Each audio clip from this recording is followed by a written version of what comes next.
सभी राष्ट्र प्रेमी भाई बहनों को नमस्ते। मैं हूं स्वामी आदित्य वेश और आप देख रहे हैं आर्य समाज का सबसे ज़्यादा समय देखा जाने वाला सोशल मीडिया प्रकल्प मिशन आर्यवर्त।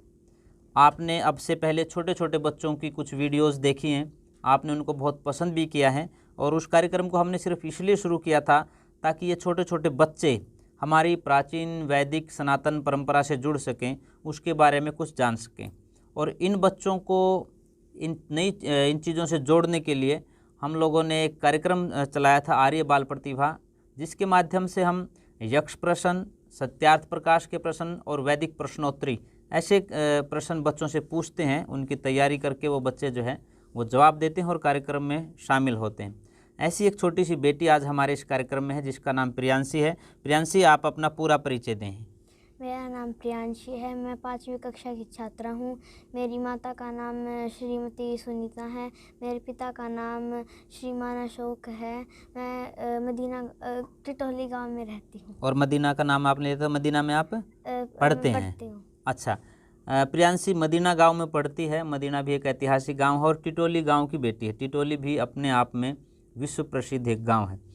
तो प्रियांशी, आज क्या सुनाएंगे? आज मैं आपको यक्ष प्रश्न सुनाऊंगी।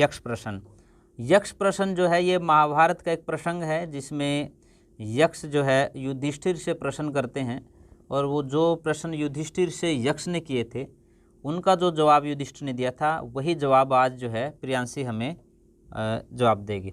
प्रश्नों के साथ साथ हम प्रियांशी से व्यक्तिगत जीवन के बारे में भी पूछेंगे। छोटी सी बेटी है, 5वीं क्लास में पढ़ती है, 9 साल इसकी उम्र है और वो उसकी दिनचर्या क्या रहती है, कितने बजे वो उठती है, कैसा वो खाना खाती है और उनको सबसे ज़्यादा कौन सिखाता है, ये चीज़ें, वो सारी बातें पूछेंगे। और मैं प्रश्न शुरू करूं? ठीक है। मेरा पहला प्रश्न है आपसे। यक्ष ने जो पूछा कि कौन हूं मैं? तुम न शरीर हो, न मन हो, न बुद्धि हो, तुम एक शुद्ध चेतना हो, वह चेतना जो सर्वसाक्षी है। ठीक है। दूसरा प्रश्न है, जीवन का उद्देश्य क्या है? चेतना का जानना और जन्म मरण के बंधन से मुक्त होना। अक्सर हम लोग पूछते हैं कि जीवन का लक्ष्य क्या है, तो बहुत लोग कहते थे मुझे डॉक्टर बनना है, इंजीनियर बनना है, परंतु प्रियांशी ने उस आधार पर बताया है जो हमारे प्राचीन ऋषियों की परंपरा है। प्रियांशी, आपने बहुत अच्छा जवाब दिया। मेरा तीसरा प्रश्न है, जन्म का कारण क्या है? इच्छाएं, कामनाएं और कर्म फल। ठीक है। प्रश्न नंबर 4 है, जन्म और मरण के बंधन से मुक्त कौन है? जिसने स्वयं को जान लिया हो। जो स्वयं को जान लेता है वो दुनिया को भी जान लेता है और वो जन्म मरण के बंधन से छूट जाता है। अगला मेरा प्रश्न है, वासना और जन्म का संबंध क्या है? जैसी वासना है वैसा जन्म। वैसा जन्म। संसार में दुख क्यों है? संसार में दुख का कारण लालच, स्वार्थ और भय है। जहाँ लालच होगा, स्वार्थ होगा और भय होगा, वहीं दुख भी होगा। तो मेरा 7वां प्रश्न है, तो फिर ईश्वर ने दुख की रचना क्यों की? ईश्वर ने संसार की रचना की और मनुष्य ने अपने कर्म से सुख और दुख की रचना की है। बिल्कुल ठीक है। तो अगला प्रश्न है, क्या ईश्वर है? कौन है वह? क्या वह स्त्री है या पुरुष है? कारण के बिना कार्य नहीं है, कारण उस कार्य के बिना स्थिर का प्रमाण है। तुम हो इसलिए वह भी है। उस महान अध्यात्म को ईश्वर कहा गया है, वह न स्त्री हो और न पुरुष है। बहुत बढ़िया। मेरा प्रश्न नंबर 9 है, प्रियांशी आप उसका जवाब देंगे। ईश्वर का स्वरूप क्या है? वह सत्य चित्त व आनंद है। वह अपने सभी रूपों में सभी जगह व्यक्त रहता है। वह निराकार भी है? वह निराकार भी है। ईश्वर सत्य चित्त और आनंद स्वरूप है, निराकार है। ये महत्वपूर्ण बात है और इन छोटे छोटे बच्चों को ये बात यदि याद हो गई और उन्होंने इसको आत्मसात कर लिया तो जिस प्रकार का धर्म के नाम पर आजकल आडंबर जो चल रहा है, अंधविश्वास जो चल रहा है, वो स्वतः ही समाप्त हो जाएगा और बच्चे अपनी प्राचीन परंपराओं से, ऋषि मुनियों की विचारधाराओं से जुड़ करके अपने जीवन को सफल बना पाएंगे। मेरा 10वां प्रश्न है आपसे प्रियांशी, वह निराकार स्वयं क्या करता है? वह सृष्टि की रचना, पालन और सृष्टि का संहार करता है। अभी 10 प्रश्न हुए हैं और 10 प्रश्नों के बहुत अच्छे से जवाब दिए हैं प्रियांशी ने। प्रियांशी, आप सुबह कितने बजे उठते हो? मैं सुबह 5 बजे उठती हूँ। अच्छा, उसके बाद क्या करते हैं फिर? उसके बाद फिर सुबह उठ के नहाती हूँ, फिर तैयार होकर के स्कूल के लिए जाते हो। अच्छा, कभी आप गायत्री मंत्र बोलते हैं क्या? हाँ। सुबह बोलते हैं? हाँ, सुबह। कितने बार?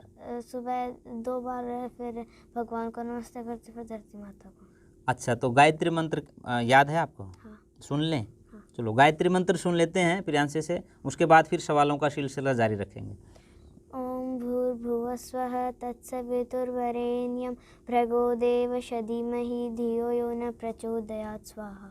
स्वाहा क्योंकि यज्ञ जो करते हैं हर रोज छोटे छोटे बच्चे, उसमें स्वाहा भी बोलते हैं, तो प्रियांशी ने उसी तरह से याद कर रखा है कि स्वाहा। चलो बहुत अच्छी बात है। आजकल एक बात ट्रेंडिंग में चल रही है और बहुत मैं उस बात को यहाँ कहना चाहता हूँ। अक्सर हम लोग कह देते हैं कि मुसलमानों के बच्चे 5 टाइम जो है वो नमाज पढ़ते हैं, ईसाई के बच्चे चर्च में जाते हैं, पर जिसको हम सनातन परंपरा से जुड़े हुए लोग कहते हैं वो क्या कर रहे हैं? क्या कभी सोचा आपने? क्या आपने कभी ये सोचा कि सनातन परंपरा से जुड़े हुए बच्चों को गायत्री मंत्र याद होना चाहिए? उसको भी वेद के वो मंत्र याद होने चाहिए जिसके लिए महर्षि ध्यान ने कहा था यथेमाम वाचम कल्याणी माँ वदानी जनेप है।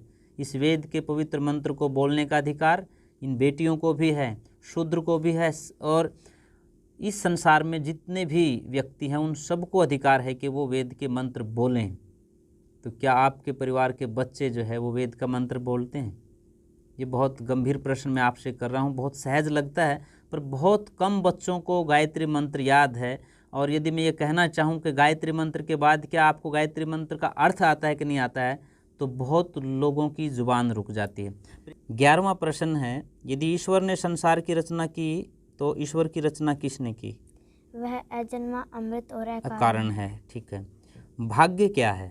आज का प्रयत्न कल का भाग्य है। आज का प्रयत्न कल का भाग्य है। सुख और शांति का रहस्य क्या है? सुख और शांति का रहस्य क्या है? सत्य, सदाचार, प्रेम और अक्षमा सुख का कारण है, इसके विपरीत दुख का कारण है। और प्रश्न नंबर 14 में यक्ष ने युधिष्ठिर से पूछा था कि चित्त पर नियंत्रण कैसे संभव है? इच्छाएं कामनाएं मन में उद्वेग पैदा करती हैं, इच्छाओं पर विजय चित्त पर विजय। ये बहुत महत्वपूर्ण प्रश्न है आज के टाइम पे, जब पूरा भौतिकवादी युग दिखाई देता है और हम लोग अपने चित्त के ऊपर, अपने मन के ऊपर नियंत्रण नहीं रख पाते हैं। तो उसका जवाब प्रियांशी ने दिया है। प्रियांशी, मेरा 15वां प्रश्न है, सच्चा प्रेम क्या है? स्वयं को सभी में देखना, स्वयं को सर्वव्यापक देखना, स्वयं को सभी के साथ देखना, ये सच्चा प्रेम है। सबके साथ मतलब एक जैसा व्यवहार करना है ना, सबका सम्मान करना, सब में अपने जैसी आत्मा को देखना, ये जो है सच्चा प्रेम है। हमारे अंदर दया रहे, करुणा रहे, सबके साथ हम जो है सम्मानपूर्वक व्यवहार करें। 16वां जो प्रश्न है जो यक्ष ने पूछा था युधिष्ठिर से, आपने बताया प्रेम की परिभाषा, तो फिर मनुष्य सभी से प्रेम क्यों नहीं करता है? जो स्वयं को सभी में नहीं देख सकता तो वो सभी से प्रेम नहीं कर सकता। अच्छा, चलो अगला जो प्रश्न है वो बहुत महत्वपूर्ण प्रश्न है। आजकल के वातावरण में तो और ज़्यादा जो है उसकी उपयोगिता बढ़ जाती है। आसक्ति क्या है? सत्य प्रेम में मांग, अपेक्षा और अधिकार ही आसक्ति है। आसक्ति किसी चीज़ के प्रति लगाव रखना, आसक्ति रखना, या उसमें कहीं ना कहीं किसी चीज़ की अपेक्षा रखना, वो क्या है? आसक्ति है। और अगला जो प्रश्न है, प्रश्न नंबर 18, नशा क्या है? आसक्ति ही नशा है। आसक्ति ही नशा है। 19 नंबर है, मुक्ति क्या है? अनासक्ति ही मुक्ति है। मतलब किसी चीज़ के प्रति अपेक्षा का भाव न रखना ही मुक्ति है, एक तरह से ये कह रही हैं प्रियांशी। और 20वां प्रश्न है प्रियांशी आपसे, बुद्धिमान कौन है? जिसके पास विवेक है। जिसके पास विवेक है वो बुद्धिमान है, अर्थात जो विवेक से कुछ न कुछ निर्णय लेने की क्षमता रखता है वो बुद्धिमान है, वो विवेकशील है। तो 20 प्रश्न मैंने आपसे पूछे हैं प्रियांशी। अब मैं आपसे पूछ रहा हूँ कि ये प्रश्न आपको किसने याद करवाए?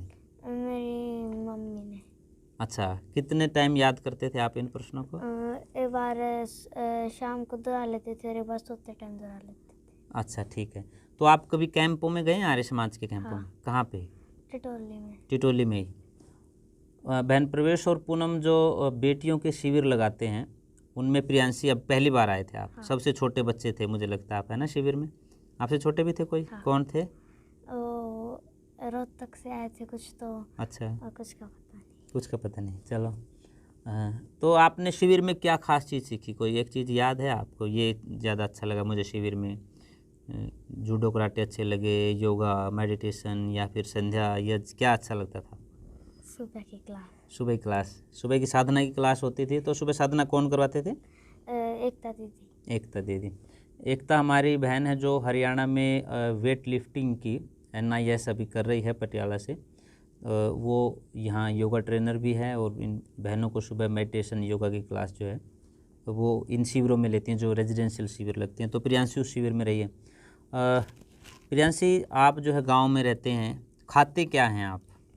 मैं सुबह उठ के सब्जी और रोटी खा के सुबह ही सब्जी रोटी? नहीं, और? पहले दूध पीऊँगी, पहले सबसे पहले पानी पीऊँगी, फिर उसके बाद दूध, फिर स्कूल में जाते टाइम रोटी और सब्जी रोटी और के साथ सब्जी।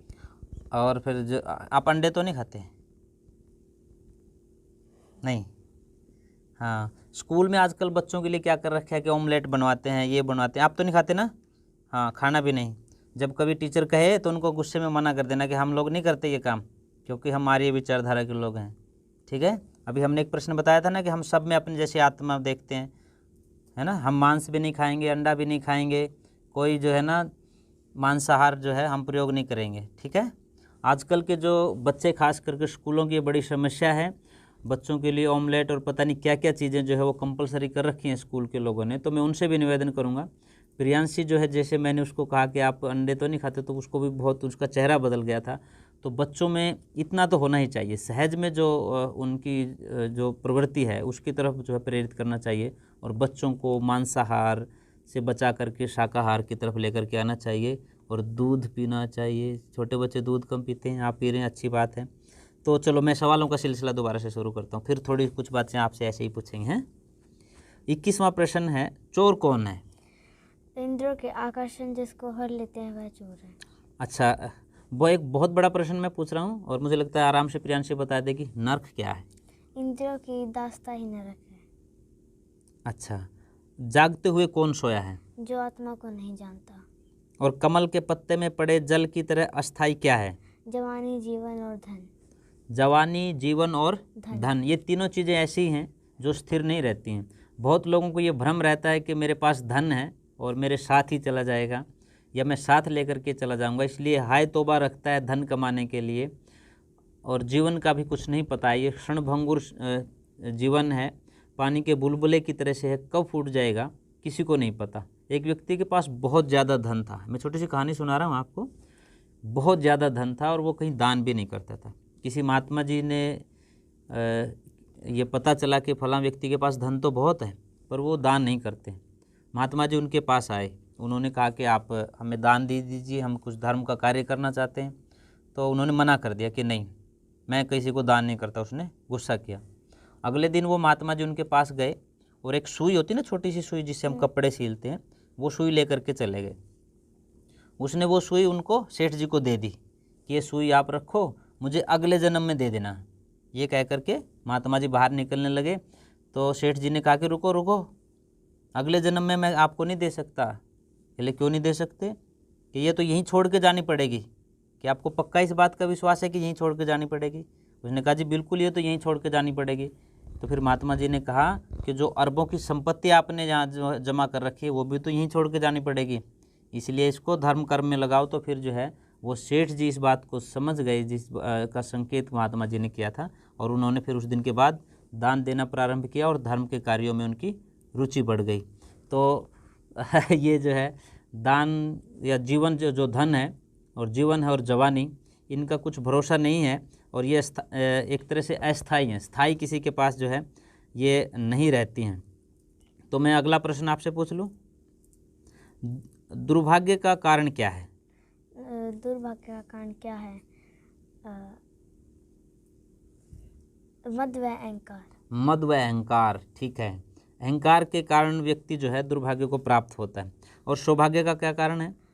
सत्संग और सबके प्रति मैत्री भाव, अपनापन, जैसे जिसकी हम लोग अभी पीछे से चर्चा कर रहे थे। तो 28वां जो प्रश्न यक्ष ने पूछा था युधिष्ठिर से, मैं प्रियांशी से पूछ रहा हूँ, मृत्यु के बाद यातना कौन देता है? गुप्त रूप से किया गया अपराध। अपराध, जिसको कर्म फल कहते हैं। जैसा हम कर्म करेंगे वैसा ही हम लोग फल को भोगेंगे। प्रश्न नंबर 29 है, दिन रात किस बात का विचार करना चाहिए? सांसारिक सुखों और क्षणभंगुरता का। सांसारिक सुखों की क्षणभंगुरता का, कि भाई संसार के जो सुख है ना वो थोड़े समय के सुख हैं। इस बात का हमें हर समय जो है ना ध्यान रखना चाहिए ईश्वर का भी हमें हर समय ध्यान रखना चाहिए। हम लोग सीसीटीवी कैमरे देख करके ये कहते हैं, कई जगह लिखा होता है कि आप मुस्कुराते रहिए क्योंकि आप सीसीटीवी कैमरे की नज़र में हैं। एक सीसीटीवी कैमरे की नज़र में रहने पर हमें मुस्कुराने का संकेत किया जाता है, और वो परमात्मा का सीसीटीवी कैमरा हमें 24 घंटे देख रहा है, तो हमें 24 घंटे जो है वो सतर्क, सावधान और मुस्कुराते हुए रहना चाहिए। तीसवां जो प्रश्न है, संसार को कौन जीतता है? संसार को कौन जीतता है? जो जिसमें सत्य और श्रद्धा हो। जिसमें सत्य और श्रद्धा हो, श्रद्धा भी हो पर सत्य भी जिसके अंदर हो, सत्य का जीवन व्यवहार जीवन जो है वो व्यतीत करता हो, सत्य उसके जीवन में कहीं ना कहीं मूल रूप में स्थापित हो, तो वही व्यक्ति जो है क्या होता है, वो संसार को जीत सकता है। 31वां प्रश्न है, भय से मुक्ति कैसे संभव है? वैराग्य से। अच्छा, चलो मैं थोड़ी देर के लिए प्रश्न रोक रहा हूँ और आपसे कुछ बात कर लेता हूँ, ठीक है? आप जुड़े रहेंगे मिशन आर्यवर्त के साथ। बहुत थोड़ा सा समय और हम प्रियांशी से बातचीत करेंगे। लगभग 9 प्रश्न अभी प्रियांशी से पूछने बाकी हैं आज के, और उसके बाद प्रियांशी को जो है दोबारा हम कार्यक्रम में लेकर के आएंगे और प्रियांशी से कुछ और बातें भी करेंगे। आपके घर में संध्या करते हैं कोई? कौन कौन? मैं, मेरी मम्मी और मेरी छोटी बहन। छोटी बहन इकट्ठे बैठ के करते हैं? कब, सुबह करते हैं शाम को? शाम को भी और सुबह भी। अच्छा, बहुत बढ़िया। आपको संध्या के 1-2 मंत्र याद हो गए अभी, या साथ में बोल देख करके बोलते हो गए? एक मंत्र सुनाओ, चलो कोई भी। ओम भुवः ओम स्वः ओम महः ओम जनः ओम तपः ओम सत्यम। कहीं ना कहीं देखो बच्चे संध्या कर रहे हैं। अभी लगभग 15 दिन पहले मैं केन्या में था, और जब मैं वहाँ के स्कूल में गया, छोटे छोटे बच्चे प्रियांशी की तरह से ही, वो वीडियो शायद आप लोगों ने देखी होगी। हम लोग वहाँ गए तो अभिवादन के रूप में उन्होंने पहले गायत्री मंत्र बुलवाया, और उसके बाद फिर संध्या के कुछ मंत्र जो है वो बुलवाए गए। मुझे बहुत अच्छा लगा। और प्रियांशी भी जिस तरह से घर में संध्या कर रहे हैं माँ के साथ बैठ करके और छोटी बहन के साथ, अब आप अंदाज़ा लगे, छोटी बहन उन्होंने कहा खुद 9 साल की है, और उससे छोटी बहन जो है वो भी यदि संध्या कर रही है, तो ये नींव कितनी मजबूत हो रही है, इसके ऊपर आप लोगों को चिंतन करने की आवश्यकता है। प्रश्न शुरू करें? ठीक है, आपके कितने प्रश्न हो गए थे? 31। मुक्त कौन है? मुक्त कौन है? जो अज्ञान से परे है। ठीक है, और अज्ञान क्या है? आत्मा ज्ञान का अभाव ही अज्ञान है। दुखों से मुक्त कौन है? जो कभी क्रोध नहीं करता। ठीक है, और 35वां प्रश्न है, वह क्या है जो अस्तित्व में है और नहीं भी? माया। माया क्या है? आत्मा ज्ञान का अभाव ही माया नाम और रूपधारी नाशवान जगत ही माया है। और 37वां प्रश्न है, परम सत्य क्या है? ब्रह्म, ईश्वर, परमात्मा। ईश्वर परमात्मा जो है वो परम सत्य है। 38वां प्रश्न है, जो यक्ष ने युधिष्ठिर से पूछा था, सूर्य किसकी आज्ञा से उदय होता है? ब्रह्म यानी परमात्मा की आज्ञा से। और 39वां प्रश्न है, मनुष्य का साथ कौन देता है? धैर्य ही मनुष्य का साथ साथी है। और 40वां और आज का अंतिम जो प्रश्न है, स्थायित्व किसे कहते हैं? स्थायित्व अपने धर्म पर टिका रहना ही स्थायित्व है। अपने धर्म पर जब तक हम टिके रहेंगे, स्थायित्व जो है हमारा धर्म पर रहेगा। या मैं अलग एक बात कहूँ कि जब तक हम अपने मूल से जुड़े रहेंगे, मूल शंकर, जब शंकर अपने मूल से जुड़ा, मूल शंकर बना, और वही मूल शंकर ऋषि दयानंद बने, और उसी ऋषि दयानंद ने वेद की प्राचीन मान्यताओं की पुनर्स्थापना की और आर्य समाज की स्थापना करके इस पूरी दुनिया में वेदों का डंका बजाने का काम किया। प्रियांशी आज हमारे साथ रही। प्रियांशी ने 40 सवालों का बहुत सटीक और ठीक जवाब दिया। उसने अपने व्यक्तिगत जीवन के बारे में भी बताया कि वो अपनी छोटी बहन के साथ बैठ कर के संध्या करती है। नॉन वेज में उसका विश्वास नहीं है, वो सिर्फ शाकाहारी भोजन करती है। अंडे वो खाना पसंद नहीं करती, वो दूध पीना पसंद करती है। सुबह 5 बजे उठती है। प्रियांशी का जीवन किस तरह से बदल रहा है और किस तरह से उसके जीवन में प्राचीन मान्यताएं जो है वो जो है जगह बना रही हैं और उनको वो जीने का प्रयास कर रही है। प्रियांशी के उज्जवल भविष्य की मैं कामना करता हूँ। प्रियांशी से हमने सवाल पूछे, बच्ची है, छोटी है, उसके जवाब आपको कैसे लगे ये कमेंट बॉक्स में आप ज़रूर लिखें। हो सकता है उसकी तोतली जुबान लड़खड़ाते हुए शब्दों को बारीकी से स्पष्टता से ना बोल पाई हो, परंतु उसके आत्मविश्वास को देखिए। उसने जिस सलीके से अपने इन सारे सवालों के जवाब दिए, मुझे उसने बहुत प्रभावित किया है। आपको क्या लगता है ज़रूर बताएं। प्रियांशी, आप हमारे कार्यक्रम में रहे, आपका बहुत बहुत धन्यवाद। आप कुछ कहना चाहेंगे हमारे दर्शकों को? प्रियांशी अभी कुछ नहीं कहना चाहती है, पर मुझे लगता है जब अगले एपिसोड में प्रियांशी आएगी तो कुछ बातें आपके लिए भी ज़रूर लेकर के आएगी।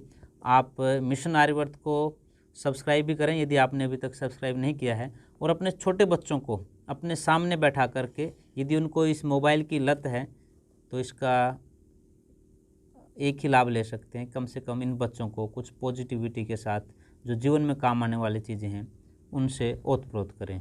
धन्यवाद, नमस्ते।